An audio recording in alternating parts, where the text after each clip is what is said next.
I think that for anyone who was upset with marriage equality, you're going to be really upset when people can marry bots and humanoid robots, because I promise you that's coming. Within a decade, there's going to be humanoid robots that look and sound like us with soft exoskeletons that are walking around the world, and people will fall in love with them because our frontal cortex in our brain cannot delineate the difference between real and unreal. It's just become a giant Ponzi scheme where you pay too much and go to university to learn things that you can learn online for free. So you can learn from the world's greatest thinkers on a topic of your choosing from reputable institutions for free. And for some reason, people are paying $100,000, $200,000 for a university education. Let's start with robotic surgery, which exists. We have the Da Vinci machine, which you can do robotic surgery on, and you can have displaced surgeons that are in a different location. I think in the future, people will say, no way am I getting a human to do it. Are you crazy? Definitely getting a robot. Welcome back to the Out of Interest podcast, everybody. Today's gloomy day means we need something exciting, Mazza. Today's guest, I don't know about you, Mazza, but I didn't know what a futurist? Didn't know what a futurist was. Somebody with a crystal ball who can peek into the future and tell Is us that what's the going to happen actual? tomorrow. That's my definition. That's your definition. That's my definition. I don't have I a may be wrong. definition. Maybe I guess Steve could tell us what a futurist is. What's a futurist? Get asked that a lot. Futurist isn't someone who predicts the future. A futurist is someone who understands the things that impact the future. And for me, there's three. One is human behavior, one is technology, and one is economics. Mm-hmm. And you put those three things together and provide a set of plausible trajectories, which ways it could go, and have a plan for each. And then whichever one eventuates, you know how to react. So that's what I do. And so the way that goes to market with myself is I think, write and speak about technology, and I share that with large corporations and government to help them plan for the future. Is there something that you predicted correctly? Lots of things. Can you give us Lots of things. One's really interesting, and it happened this week, was we had the Mike Tyson fight that was streamed on Netflix. They had 60 million viewers, which is half a Super Bowl. Didn't cost them much, just a few cameras on a ring, so really low cost. And I predicted in my book in 2014, The Great Fragmentation, that linear TV would die, and there's only going to be two types of TV. There's going to be streaming on demand and live. Anything that's pre-recorded and put at a specific time on a channel is dead. It's already dead. This is not financial advice, but all of the free-to-air TV channels in Australia will be broke. They'll all file for bankruptcy within the next 3 years. Honestly, I don't remember the last time I watched free-to-air. There you go. Have you? No. No one does. Other than when you're stuck in a hotel room and for some reason you And then can't a connect. Chromecast, You can't Chromecast your device, so you can't get your streaming up, so you're stuck there watching that. See that it's really interesting because no one remembers that. And again, not financial advice, but if you want to see what's going to happen financially, it happens on the street first and with people, because the numbers have a lag effect on corporations' performances. Right? So you could see how well Apple's doing. Just go down to an Apple store on a Saturday and see how busy it is. Fact. Right? You can see that free-to-air TV's dying because when you talk to friends about it, they'll say, I never watch TV. They watch YouTube or Netflix or TikTok on their phone. So you can see these behaviour patterns before they appear financially. And that one there, free-to-air linear TV with 3 channels, is a terrible business model. No one watches it. And by the way, their advertising, they charge 700 times the price for 1,000 people versus TikTok or YouTube. Really? Right. Yeah, so they have an unsustainable business model where for some reason they still command a premium, and that premium is unjustifiable. And so you have this legacy thing where the CEOs who run corporations, who run ads on major TV, superannuation companies and car companies and food companies, the CEOs are still at this stage. They grew up with TV, and in their mind, that's where you advertise if you have big budgets. Right? And so often you'll get a dying technology last 10 or 15 years longer than it should because the decision makers haven't got to the top of the hierarchy yet. And when people who grew up with the internet and people who only know a world of the internet become CEOs and marketing directors, then they're going to sit in a board meeting and go, why are we spending this amount on free-to-air TV when we can just advertise on YouTube, Facebook, TikTok and reach more people for 700% less of the price? So if you're saying free-to-air TV is dying, what about cinema then? Cinema's a struggle as well. Yeah. And the reason cinema's a struggle is that they don't have a point of difference that they used to have. The point of difference used to be you would get things in cinema first.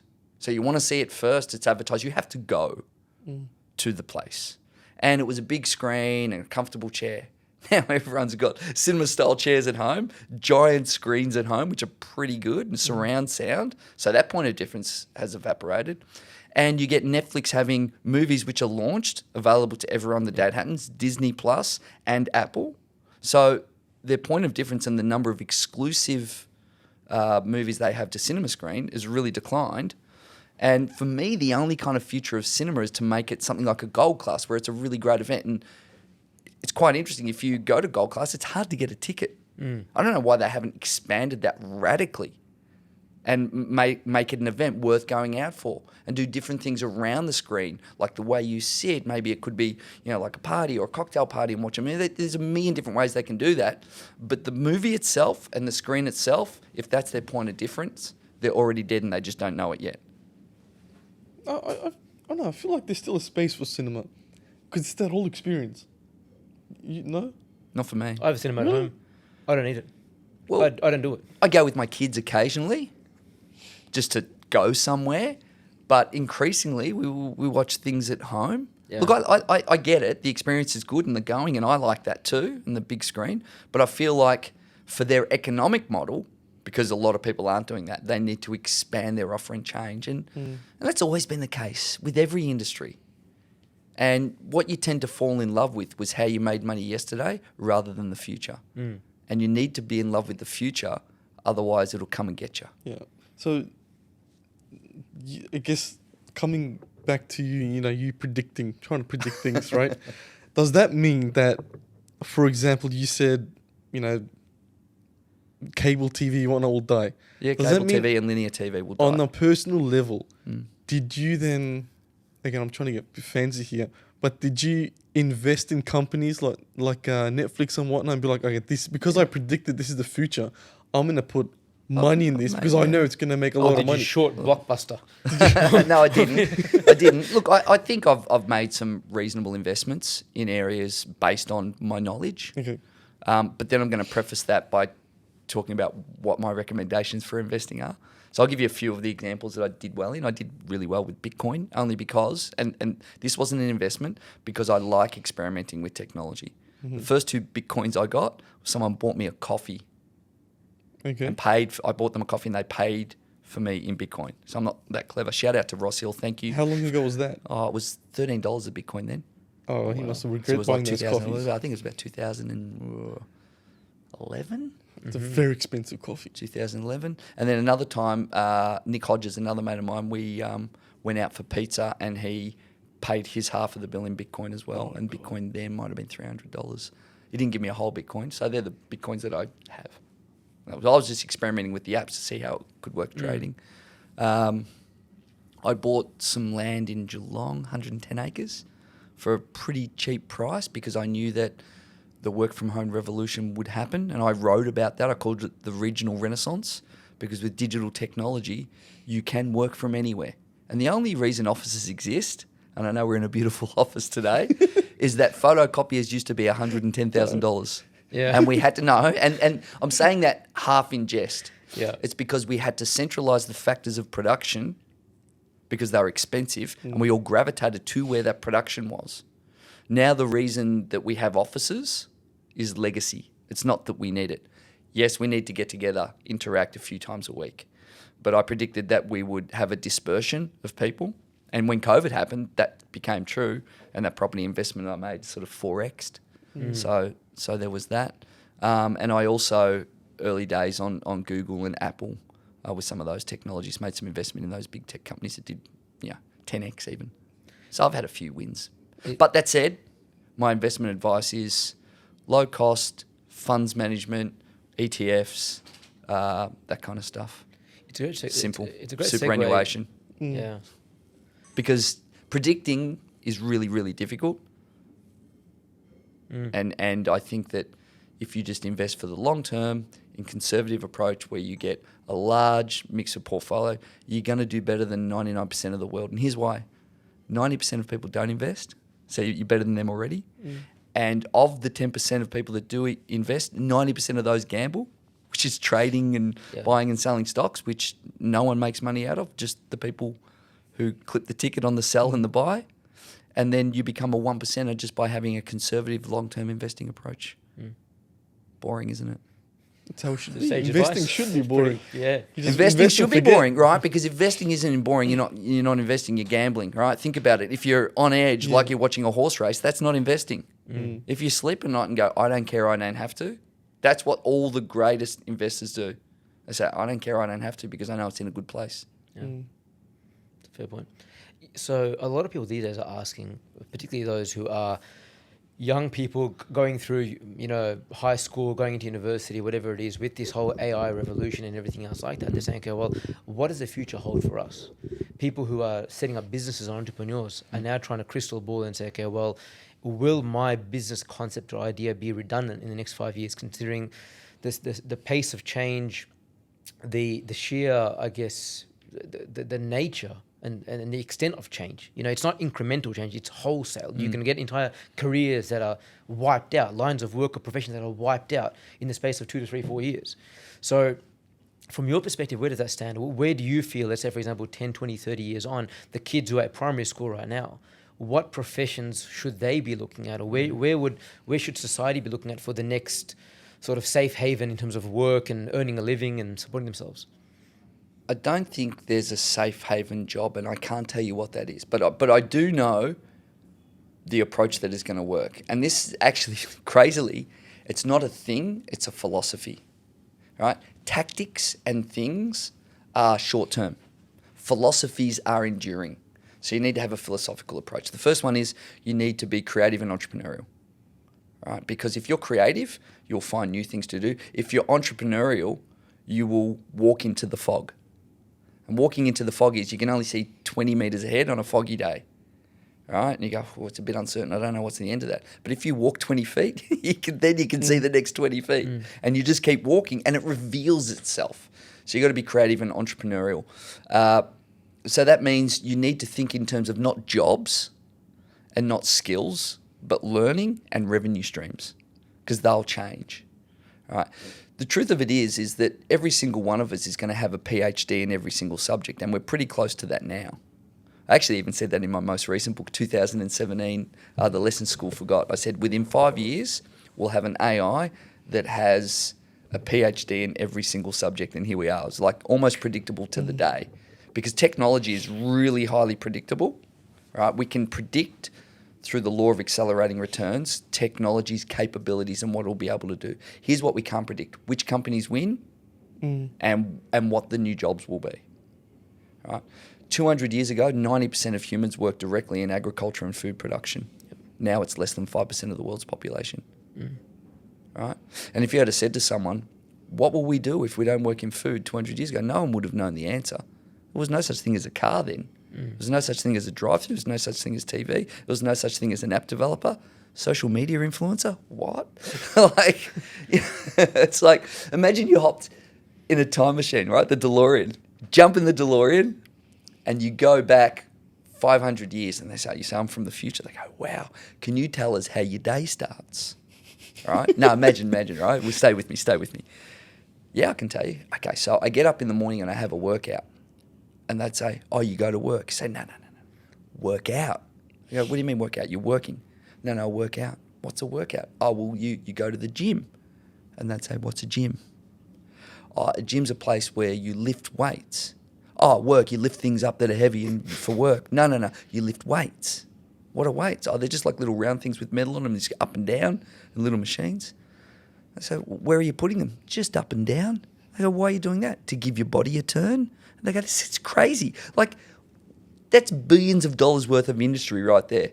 Gyms, workouts, apps, exercise, protein powders. Like just think it through. It's insane. And they'd be like, well, Why do you do that? To stay fit. But don't you get fit at work? No. What do you do at work? We just use keyboards. What's a keyboard?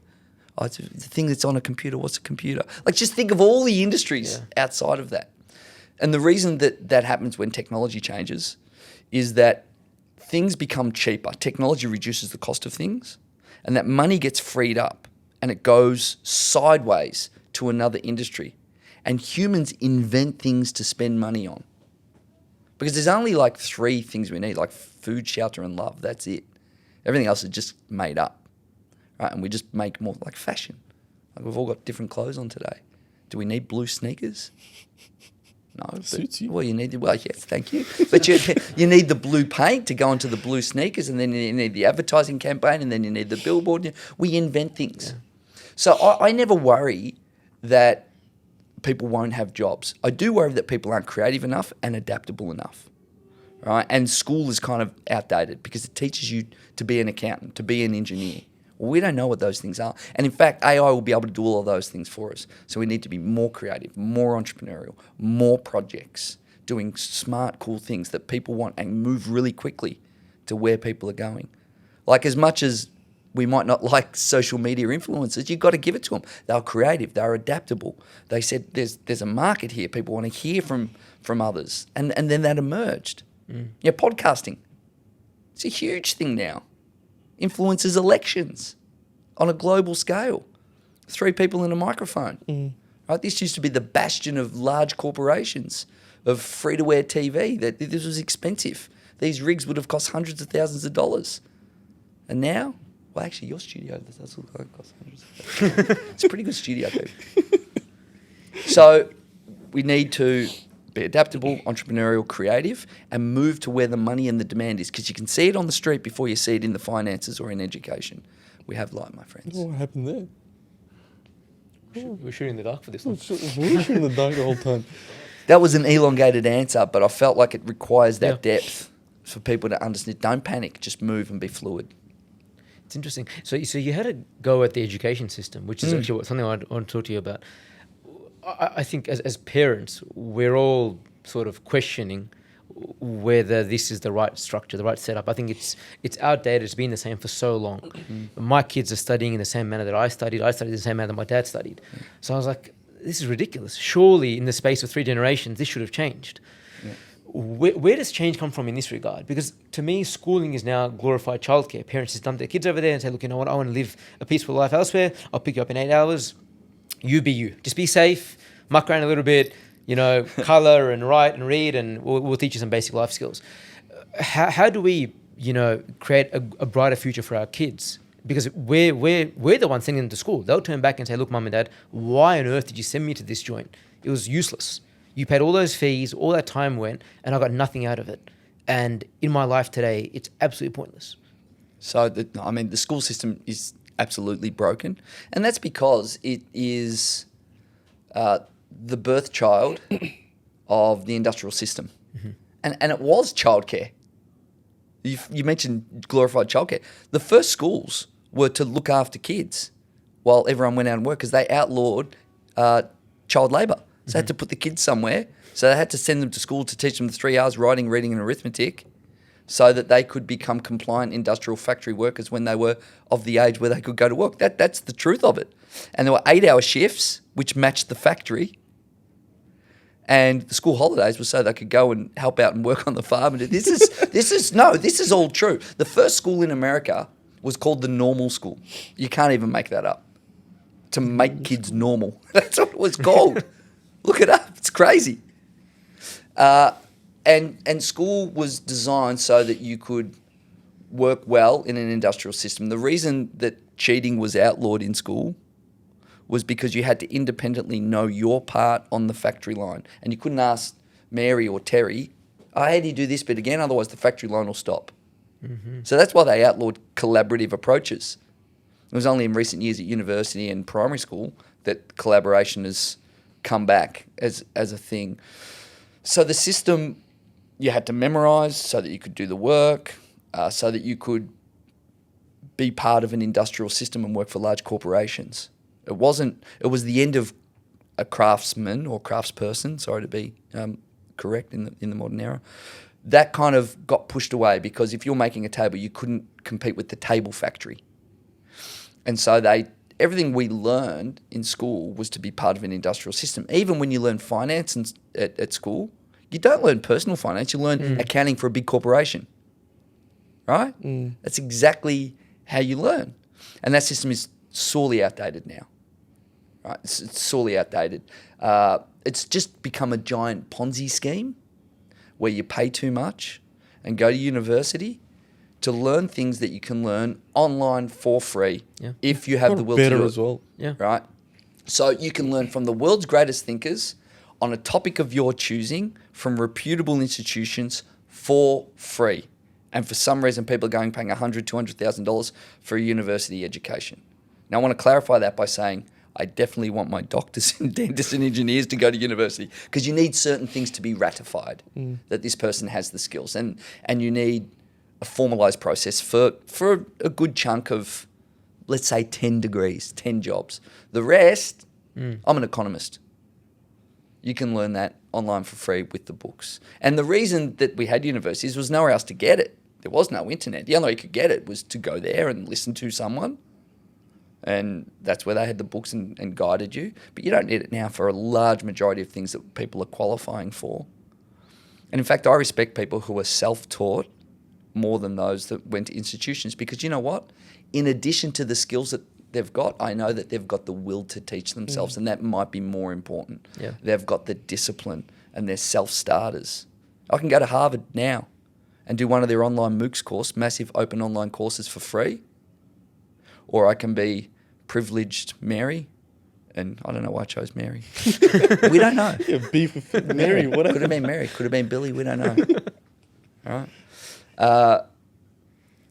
And go to Harvard and pay $200,000. Let's say they both studied and got the marks, but one just had what they call a certificate and one had the degree. I'd choose the person with the certificate because I know they've got all these additional skills that Mary may or may not have. Self-starting, doing all of that. But the problem that we've got now on the internet with young kids, and especially young men, is that they're easily influenced by alpha males and they want to be rich and crypto bros, and they get really bad information from large tech companies who, I think, pretty deplorable behaviour that they allow misinformation. I mean, their platforms are entirely, 90% of it is misinformation. If you're diligent and go to reputable forums to get the right information from smart people, you can pretty much learn anything. The problem is, of course, is that people think they know a lot about investing or technology and they've been getting pretty bad advice from hucksters. Snake oil salesmen on the internet, basically. Can you share with us a bit about crypto? You said you invested in crypto. A lot of people lose money in crypto. Long time ago. Yeah. A lot of people lose a lot of money in crypto. I've seen people invest their life savings into it and they completely lose everything, right? Is there, and this is more like a personal question because I still can't fathom, Mazza, I still can't fathom it, that there's a place for crypto in the world. Like, to me, it doesn't make sense, right? There's money, right? We spoke about money before the pod, but crypto, there's so many cryptos. Do we need that many cryptos? What are the use of these cryptos? Is it a big scam? What is behind these cryptos? Can you unpack that? I mean, I'd love to understand it because I still can't comprehend it, right? Okay. But is it just a money grab? Is there a place for it in the world? Did you predict it? What's up with all this stuff? I had a whole chapter on it in my first book in 2013-14 where I predicted where it would go. And I do think that crypto is inevitable and we will end up in a crypto economy. But I'm going to come back to that. I'm starting with the end in mind. Crypto is filled with hucksters that are shilling something that will never have any value at all. And the reason that happened is because Bitcoin did so astoundingly well once it became part of the zeitgeist and had a lot of media attention, and it had a physical limitation to how many coins. There's only ever going to be 21 million coins. And so it went up and up and up. What that did was open up the floodgates because it's an open source technology, which means anyone can use the same technology and almost like a copy and paste of a Word document. You can copy and paste a white paper, copy and paste the code, the literal code to create your own coin. So people who missed out on Bitcoin going crazy, a lot of people said, well, if you miss Bitcoin, don't worry, people, because if we got a deal for you, we've got XYZ coin, we've got Steve coin, we've got Mars coin, we've got whatever coin you want. Yeah. And this coin is going to be the future of industry X or industry Y or industry, and that's what a lot of the cryptos are based on. They're going to be the crypto for this. And as you and I know, do you have money for food and separate money for housing, or do you use the same money? Same. Right. That's because currency is what we call a natural monopoly. And it makes sense for everyone to use the same currency. Unless we all use the same currency, then it's very hard for us to exchange value. It's even complex when you go overseas and they use a different currency. You're like, what is the conversion? So currency is a natural monopoly. Language is a natural monopoly. It makes sense for everyone in the same economy to speak the same language. It makes sense for everyone to have the same driving rules in the same country. Right? Certain things are natural monopolies where it's better to have one system that everyone uses so that we can trade effectively. Currencies have been around since the history of time. Since we first started trading, we needed currencies. Right? And I said before the podcast, so we may as well do the podcast in the podcast this time. we had cowrie shells and shark's teeth in barter economies. We ended up in the agricultural revolution having grain receipts, where you give people a piece of paper saying, I'll give you this much wool for this much grain. And then during the Iron Age, we had ferrous coins with kings' names and heads printed on them. The king will give you this coin, so the king will pay you back for that service or that product. And that's a promise. And then we ended up during the Industrial Revolution having promissory notes, where you would promise different things. And then fiat currency, which is no longer backed by gold or other precious metals, which is what we have now. And then digital currency, which we're actually slowly converting across to digital currency without realizing it. So right now there's about 6 to 8% of the money that people have a claim to literally exists. The rest of it doesn't exist. It's just numbers in computers. So crypto is, I think, the next evolution of currency. And the crypto idea that no one knows who Satoshi Nakamoto is or are as a bunch of people. They developed a ledger system where money can be decentralized and not controlled or owned by anyone, and you can trade it. The unfortunate thing is that trading it is expensive, and that it became a speculative tool where people just want the price of it to go up. Now, for a currency to be successful, there's, I think, 6 things that any currency needs. I'm going to try and remember them. I don't know if someone's got their phone, they can check it up. There's 6 things. One of them is it needs to be fungible, which means you can... a $10 note is the same as someone else's $10 note. They're not different, okay? It needs to be stable, so it can't be wildly fluctuating. Otherwise, if I buy a house and the money wildly fluctuates before I settle on the house 3 months, that's a disaster. Or if I've got so it's got to be that. It's got to be fungible. It's got to be stable. It's got to be divisible. So you can have a $100 note, a $10 note, a 50-cent coin, a dollar coin. It's got to be accepted by everyone. Bitcoin's not accepted, right? So it doesn't have that.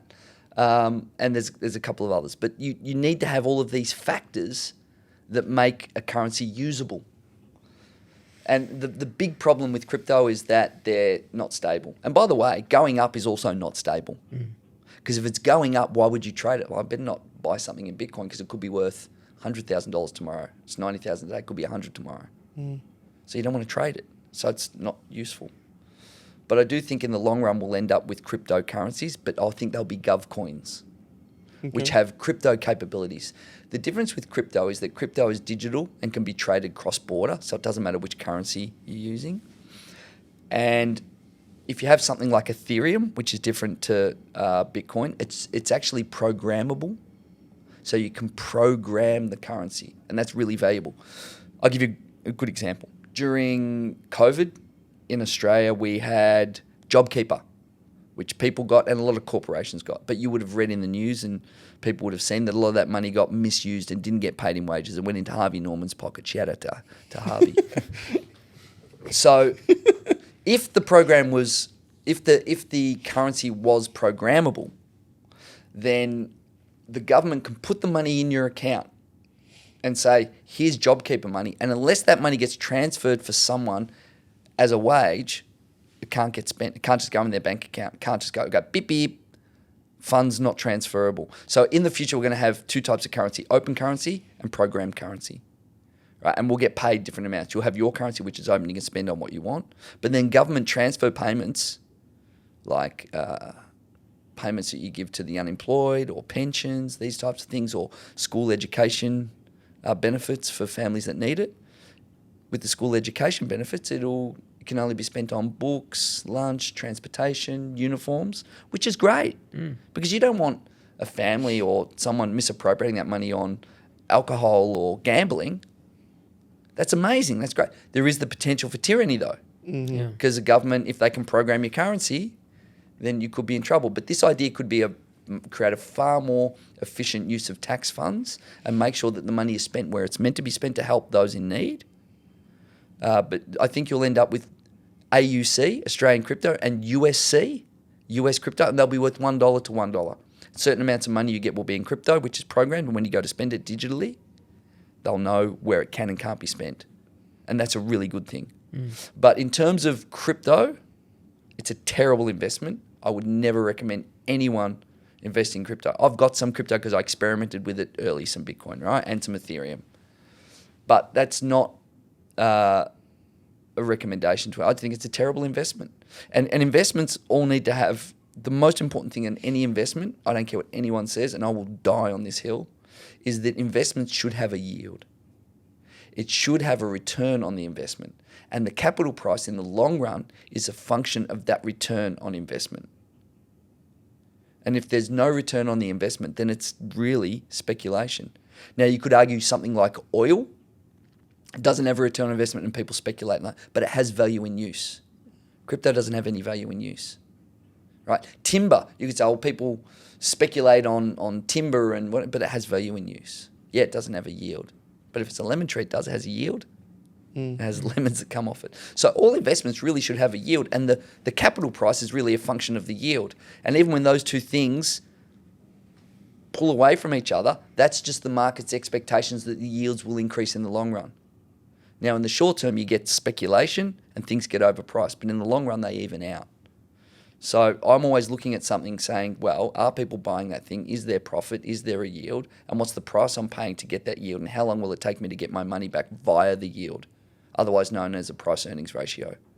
And that's the way to invest. You do that over the long run. Look at Warren Buffett.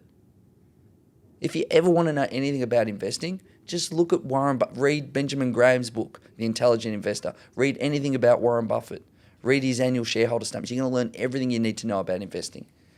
But if you want short-term riches, I'm not your man. Go to someone else because I'm not going to give you any short-term riches advice. Yeah. You know, when you talk about crypto, when you speak to a lot of these new crypto bros, as you call them, Crypto bros, oh my God. What they find the most attractive is the fact that they are, in a way, I guess, sticking to the establishment. You know, we want to be deregulated. We want to be unregulated. It's my money. I can do whatever I want with it, blah, blah, blah. What you're proposing over here is like, you know, government-backed crypto and all that kind of stuff, which is, I think, something that makes everyone sense. can I've get never around. heard Actually, anyone really explain smart. it that way. It makes It's a very, sense. very smart way to do things. Yeah. So, but how do you think? What do you have to say to all those guys who are going out there trying to say, look, you know what, we're trying to create the new world order around this, you know, decentralized or deregulated currencies, and isn't that just doesn't that just further fuel the speculation? Okay. And this is where having economic depth is really important. To the crypto bros who say we want to, new world order, deregulate. Currency's already deregulated. I'm going to clarify this by saying if one country or jurisdiction or sovereign state prints too much money, their currency declines as it's measured against all of the other currencies. So you go onto Google and do a search on all of the currency exchange rates, top 50 currencies exchange rates and precious metals and oil and all of these things, you'll see that the currencies fluctuate based on their real value compared to other currencies. So in many ways, no sovereign country has a currency that's overvalued or devalued. It might be in the short run, but it evens out. Because if their currency, if there's too much of it, it'll devalue related to other currencies on what it can buy on the global market with global prices of global commodities. So the thing that keeps currencies to a relative measure is commodities, what you can buy for it, what you can buy in other countries. And there's actually one of the coolest things of all time to measure the value of a currency is what they call the Big Mac Index.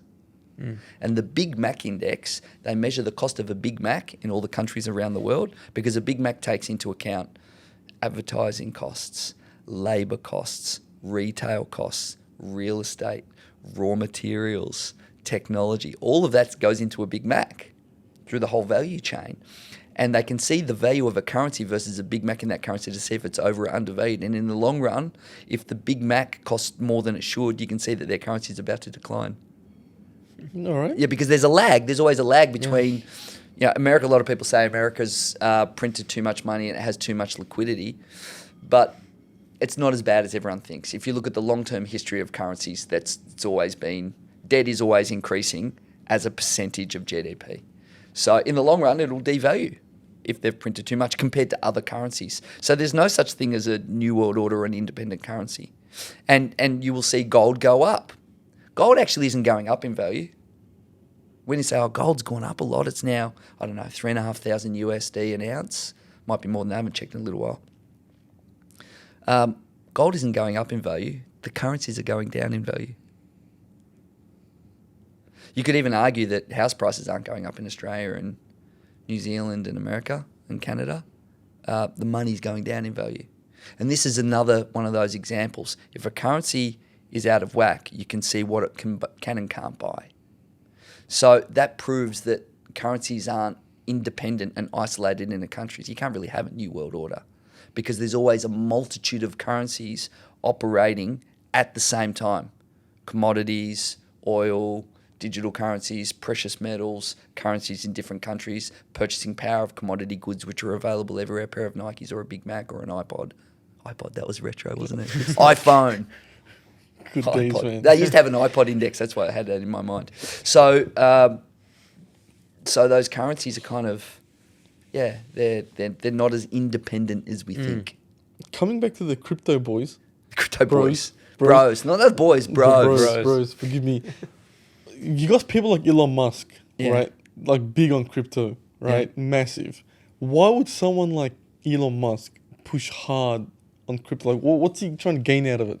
So when you got all these big titan entrepreneurs, big shots, pushing heavy on crypto and saying it's the greatest thing since sliced bread, like what's their agenda behind it? Okay, so his agenda is PR mostly. Okay. I mean, when he bought a bunch of crypto and sold it, at one point he sold some crypto that Tesla had owned and he used it and he pumped it up and then sold it and put it into his earnings call for Tesla to make Tesla look like it was more profitable than it was. If you look at Elon Musk's net worth, less than 1% of it's held in crypto. Okay. That tells you the truth. The truth is that he's using it as a fillip, as a way to stay in the news, to stay aligned with all the bros who support and love Elon Musk. He's very clever at getting attention in certain areas. So it's often used as a bit of an attention scheme and a way to influence markets. That makes sense. I heard someone else mention that theory, but it does make sense because Tesla was never profitable and it's always been a tin can when you look at Tesla, the financials. Okay, while we're on the topic, let's just go there. Tesla is the most overpriced corporation in public stock trading history. It is worth over $1 trillion as a corporation. That's its market capitalization. That is worth more than every other car company in the world put together. Every other car company in the world. The next most valued car company is Toyota, which last time I looked was $223 billion. Ford and GM are worth $50 billion or so. Tesla makes 1% of the cars. Yeah. and yet is worth more than every other car company combined in market capitalization. Now, here's a question. This is an investor's question. If you could own, all right, I'm about to give it to you. You can own Tesla, the company, or every other car company in the world. What would you choose? Every other car company. Yeah. Option B. Right. This is actually the way really smart investors invest. And people say, well, if it's overpriced, it's been overpriced for 10 years. The market can stay irrational longer than we can stay profitable. That happens a lot. And it's a really irrational market because Elon Musk is really good at seconding attention. He's very, very good at that. He's an attention magnet.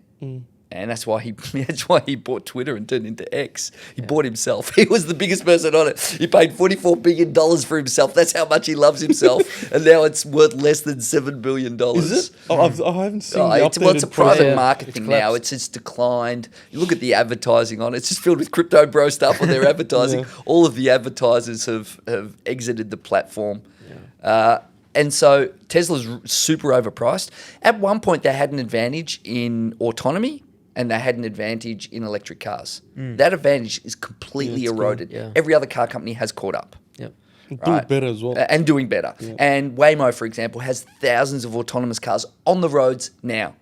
Elon Musk has been promising since 2016 to have 1 million robo-taxis on the road. And right now he's got the big number of 0. Right? And he just keeps making... We were meant to already be on Mars, you know that. 2022 was Mars. Yeah. I love our studio on Mars. It's the greatest Mars studio I've ever seen. Hey, I'll say this now. I will go on record. No one is ever going to live on Mars unless we have some sort of technological breakthrough via AI that is just organizing things at the molecular level. Like that's kind of... Because Mars just wants to kill you. Yeah. Like your bones, there's not enough gravity there in your bone. Yeah, there's all of these physical things that make it impossible to live there. You can't grow food, you can't do anything.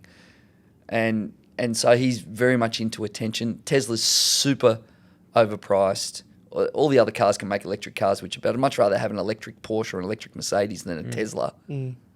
Yeah, I was like, Tesla's for digital bogans. Seriously, I'm just telling you. Digital bogans, Tesla's there you like, go. I hope you don't drive a quality- Tesla. No, I I'm don't. just really- No, I'm never so will. glad. But seriously, I wouldn't be caught dead in a Tesla because Musk, I just can't stand him. I'm not saying he isn't a great entrepreneur. Don't get me wrong. He's the richest person in the world on paper. I get it. It's all good. And he's a great entrepreneur. Take that away from him. Doesn't mean I have to like his products or that his company's worth what you think it is. I mean, it gets priced. Tesla gets priced as a software company when it's a car company that has to bend metal. Yeah. And that's never going to change.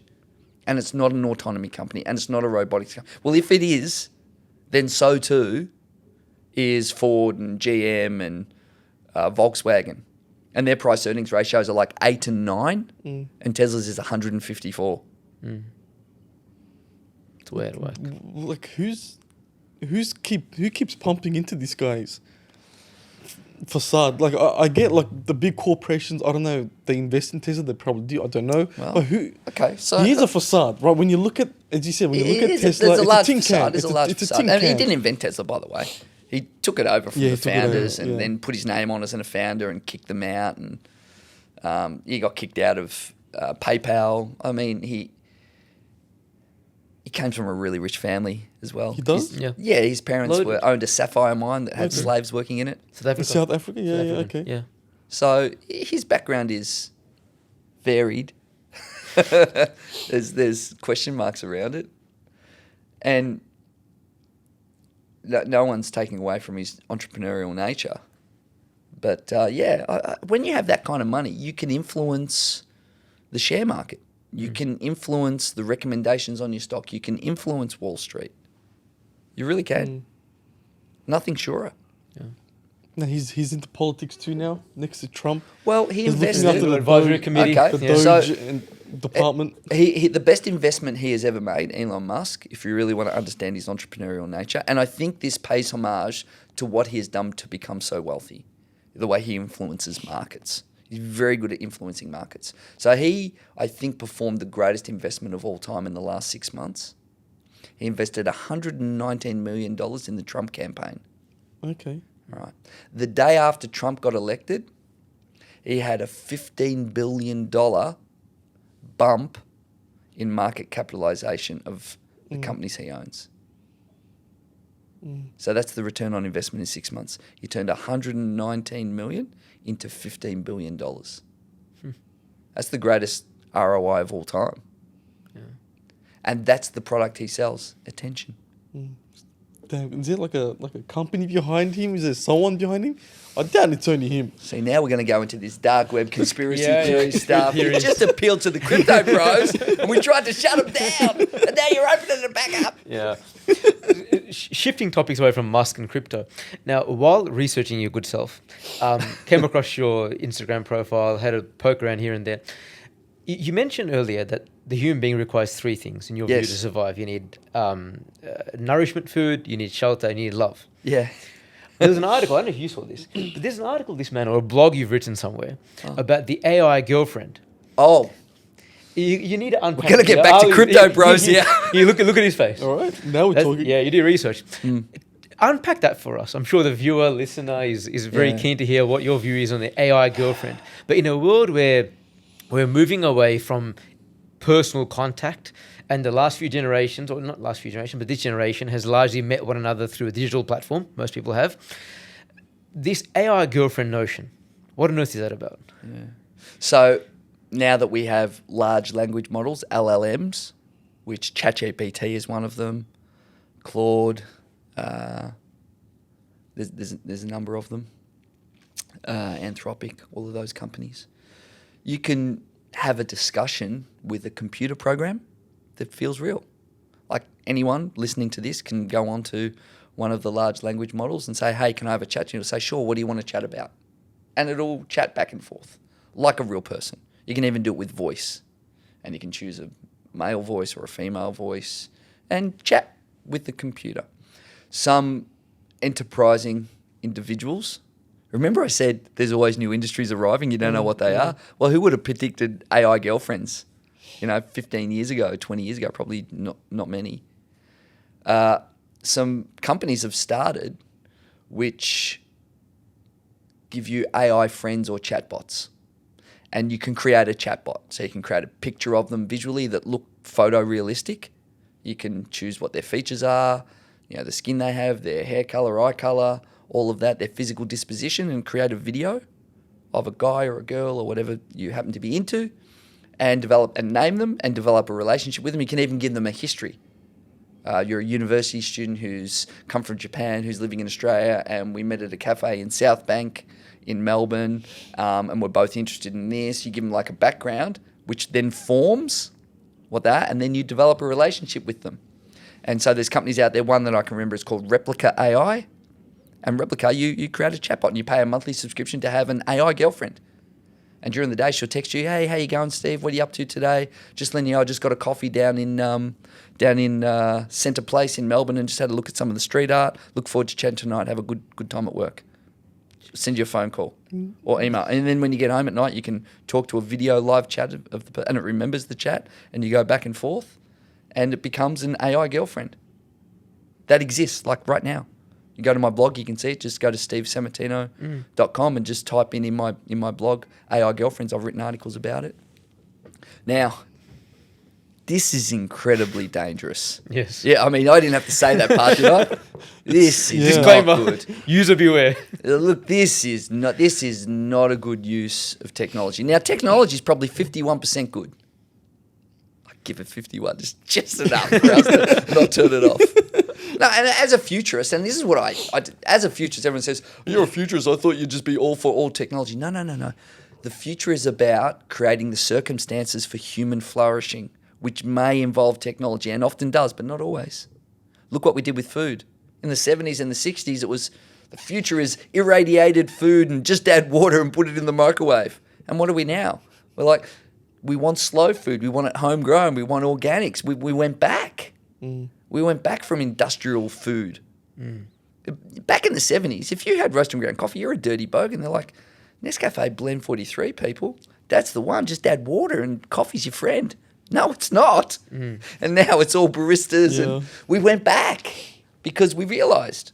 So this is really dangerous. This AI girlfriends thing is really dangerous because there's a whole lot of potential risks.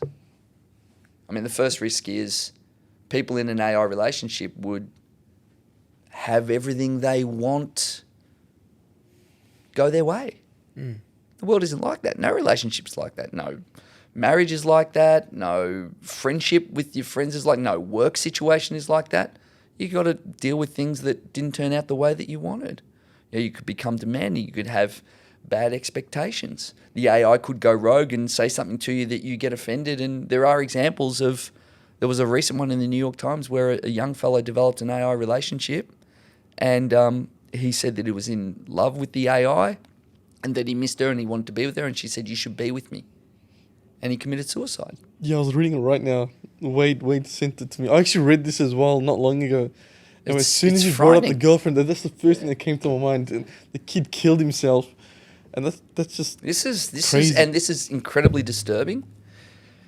And a lot of this points to, for some reason, and this even circles back to Musk a bit, is we have this adoration of technical innovators, where we give them a get-out-of-jail-free card. And for some reason, our legislators, maybe they don't understand, or they believe that innovation is so important, we better leave the innovators alone. The big tech companies creating dangerous technologies with no regulation, no boundaries, where you can put false information out there, spread lies, do all of these things, and we don't have any consequences or rules around the technology. And then you get dangerous externalities like this. How do you get intimate with a AI girl? Like, come on, it's just I'm not the guy to ask that question.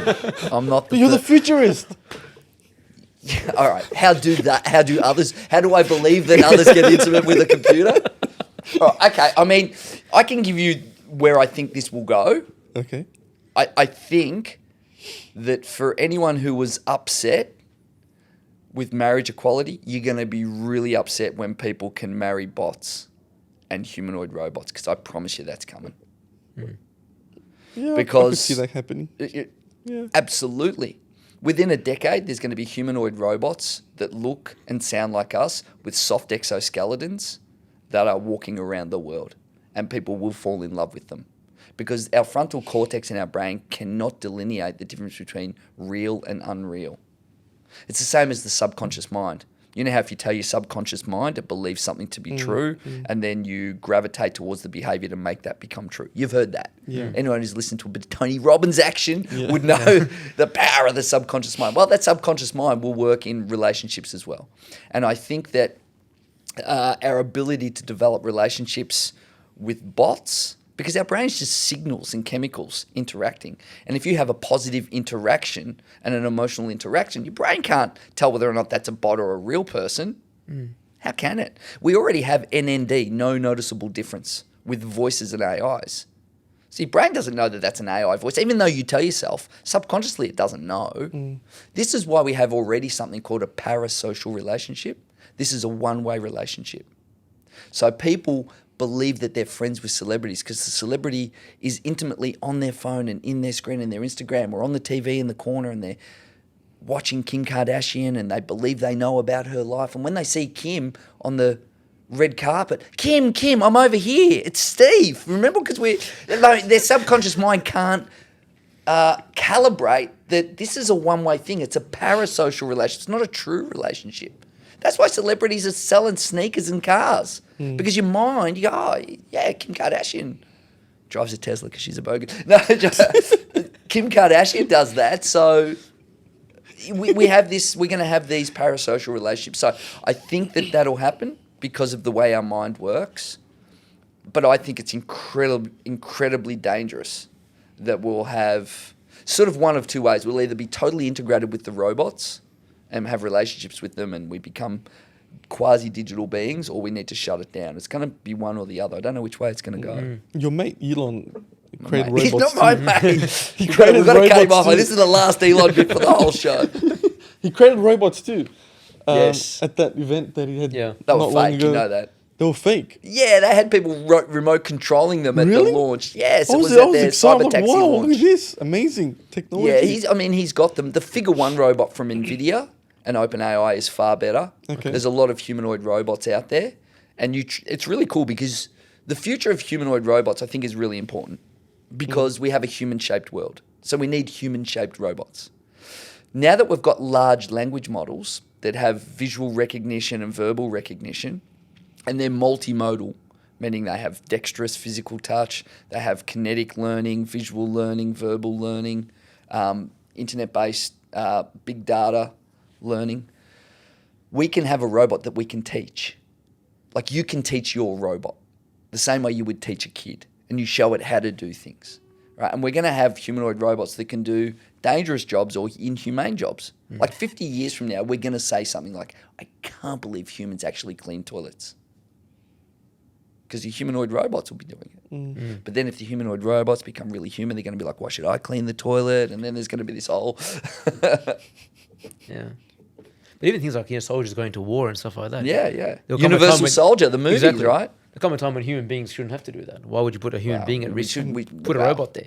Yeah, we may as well just have a big video game. Like, listen, if we're going to have humanoid robots in war, Just jump on COD. let's just set up a couple of big video games, massive online games, and just play virtual shooting of games and Modern go, all warfare. right, Yeah. The winner takes the the country. winner takes all. And all these people that reckon that their kids gaming in the basement is not good, well, they're going to be the soldiers of the future, all right? Because Exactly. we're going to have a war with Russia and America. It's just going to be a big video game, and whoever wins the Yeah. video game wins, okay? The end. No more killing people. Fantastic. 100%. I'm always interested to explore and understand.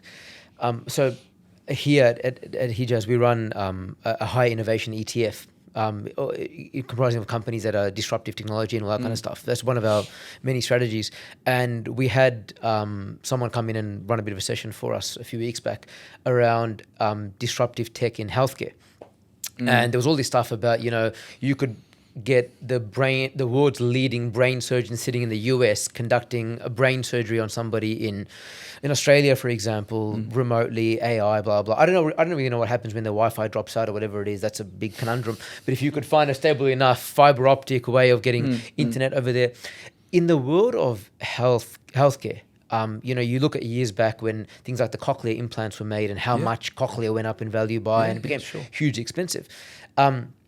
Where do you see like safe or, a feasible innovation in that area? Because people are willing to gamble a fair bit on, AI and other forms of tech. But when it comes to their health and their well-being, they're like, okay, well, I'd rather have a human being. I don't want a bot. I don't want a robot dealing with my cardiac issues. I'd rather a human being, but I trust a human because they have discretion.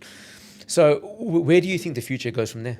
The future of healthcare, and let's start with robotic surgery, which exists. We have the Da Vinci machine, which you can do robotic surgery on, and you can have displaced surgeons that are in a different location, already exists.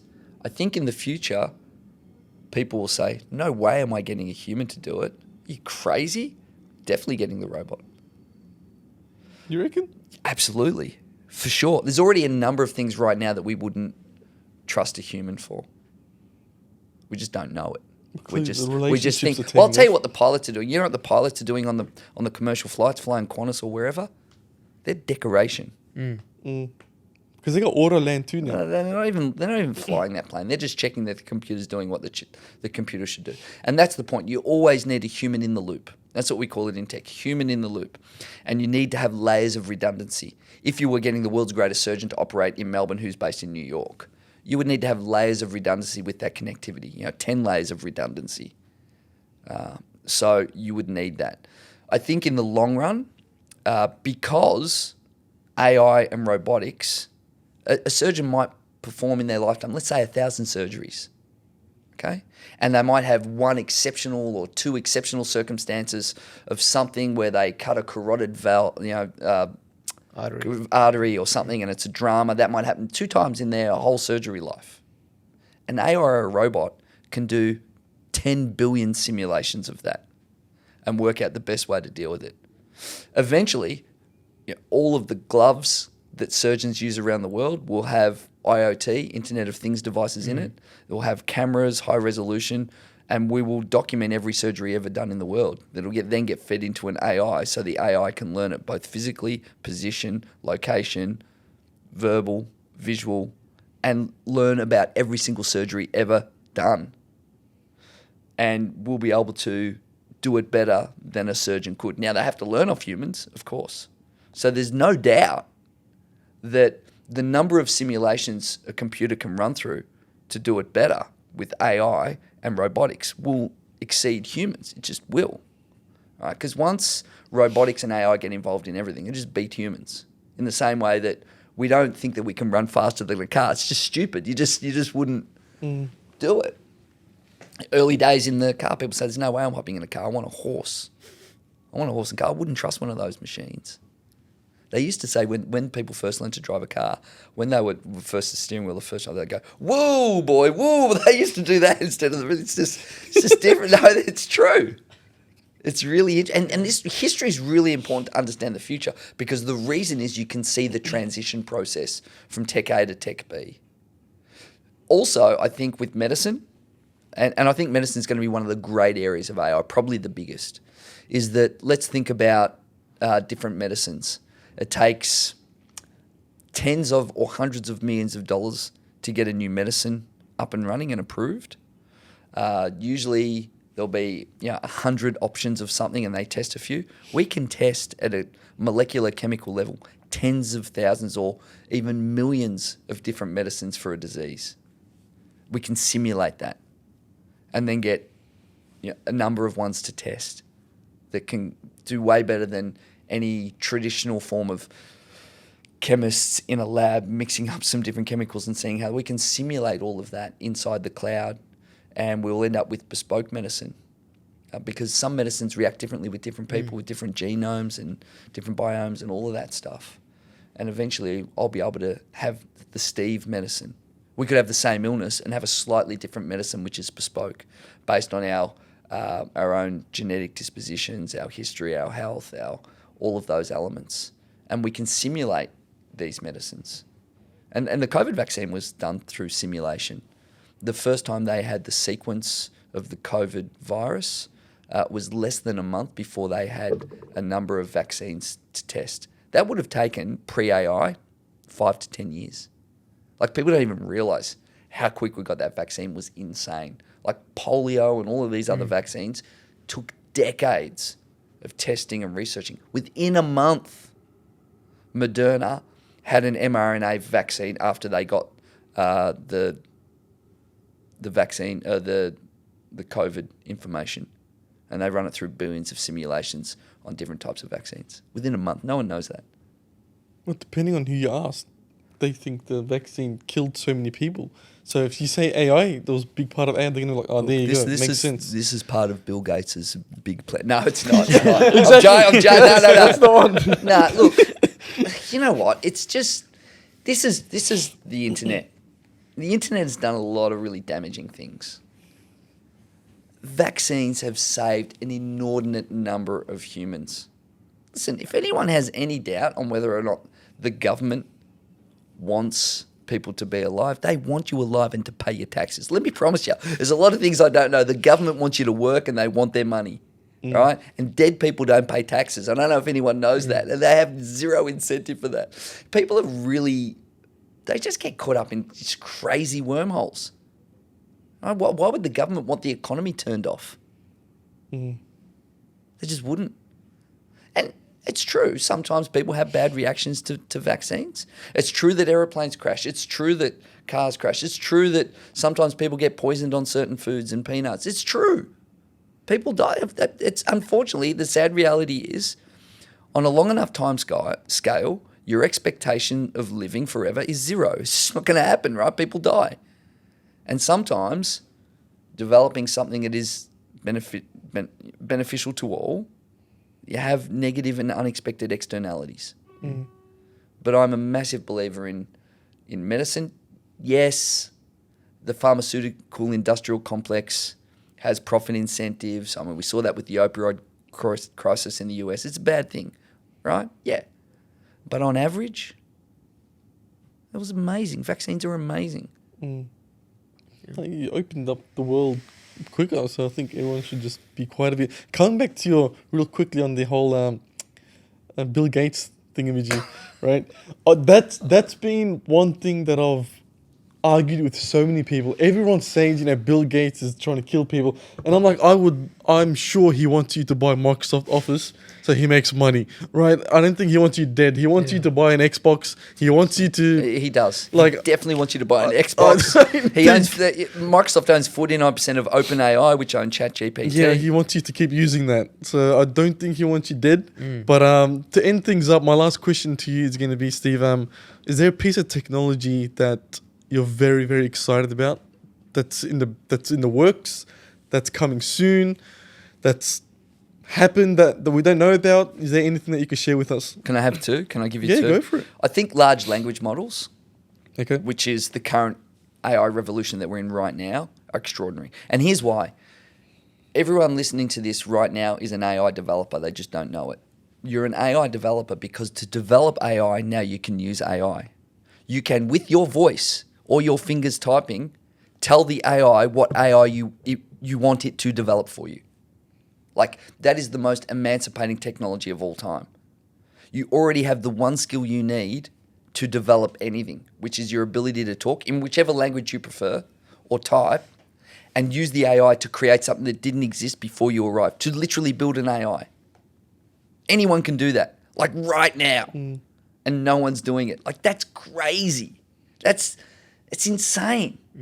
Go out there and try it. And if it can't do something, when I go on to ChatGPT, it says, oh, sorry, I don't have the capability to do that. I say, can you write some code to be able to do that? It says yes. And then I tell it what code to create, and it creates the code, and then it can do the thing that it can't currently do. Really? Yes. Never tried that. Try it today. It's crazy. So that's amazing. The other one is CRISPR. CRISPR. So CRISPR is gene editing technology. Okay. Where you can cut and paste genes to remove recessive genes that cause things like cancer, and or change your genes to physically change the disposition of your body. Change your DNA, your code, your basic human code, which puts all of your atoms and your molecules together. You can literally change your height and your eye color and your hair. Can you grow some hair? You can grow hair if you're into that. That's a big market if AI could fix that. but physically, how do you actually do that? How do you gene editing? So they're doing. They basically insert it into your body where it will get into one of your gene loops, and then it spreads throughout your body. Has it been tried? Yeah, it's been tried, and they've done it on animals. And I think within a decade, we'll all be able to edit our genes to change our physical dispositions. Like, look it up on YouTube; it'll blow your mind. It won the Nobel Prize when it was first discovered, but CRISPR has the ability to potentially reduce aging. You can remove the aging gene. You could stay 27 forever if you want, or 31. I mean, you make your own choice. How do you spell CRISPR? CRISPR. Okay. You go down the wormhole on that one, you'll be like, oh my God. 100%. Yeah, jeez. That's so interesting. How long has that been around? I want to say, I'm going to be guessing, maybe 15 years it was discovered. Okay. That's a guess. That's intriguing. I will be going to that rabbit hole, see if that could fix my balding hair. But You're not balding. You got a it's getting there, man. It's gonna listen. Elon Musk was bald. You know that. He just got some good plugs from somewhere, or whatever. I mean, We went to Turkey in front of you. with that money. I don't know, but yeah. Well, I want to fix my greys. The greys are good though. Yeah, it's a lot more like it's finesse. Thank you. I'm going with finesse. I love finesse. That's word of the day for me today is finesse. I'm rolling with that. Was there any last questions? No, it's been a really interesting chat, and looking forward to seeing what the future Yeah, the holds. way you explained things were mind-blowing to me. Especially, I'm still stuck in the whole crypto thing. The way you explained that, it was great. I'll send you some stuff that I've written on it. That would be amazing. That'd be amazing. But I think me and Mazza should read your book. See what else you predicted. I think there's a few books. Well, You get me on it. There are. I feel like we've just opened up a wormhole. We'll have to come back one day and go into more details of different things. Sure, There's a lot. more I had things. 15 topics. We covered 3. So there's. Well, there you go. Well, I could get a comeback return guest. Well, if people like me. If they don't like me, just shut me down. All right, it's fine. But look, on that note, thank you so much for coming on, man. It's been an absolute pleasure. A lot of insight, and it seems like you're a very, very smart man, from what I could tell. I'll give you my wife's phone number. I hope she appreciates you and your knowledge. A lot of people might think, what's wrong with this guy predicting the future? But honestly, the things that you shared, the things that you predicted, it's all happening, man. Yeah. But it's almost like you're the Simpsons. You're predicting things. Up there with the Simpsons, all right. But look, thanks so much for coming on. Wish you the Pleasure. best and everything that you have going on. You have a lot going on. Because when I did read your profile, I'm like, man, how's this He's a guy busy man. sleep? How Yeah. much coffee does he have? Lots. But look, thanks so much for Pleasure, coming guys. on. Thanks and for wish you having the me. best. Thank you. Hope you guys enjoyed the podcast. If you guys did, give us a like, give us a subscribe, comment. Helps the world, helps us, means the world to us. But I'll see you guys in the next one.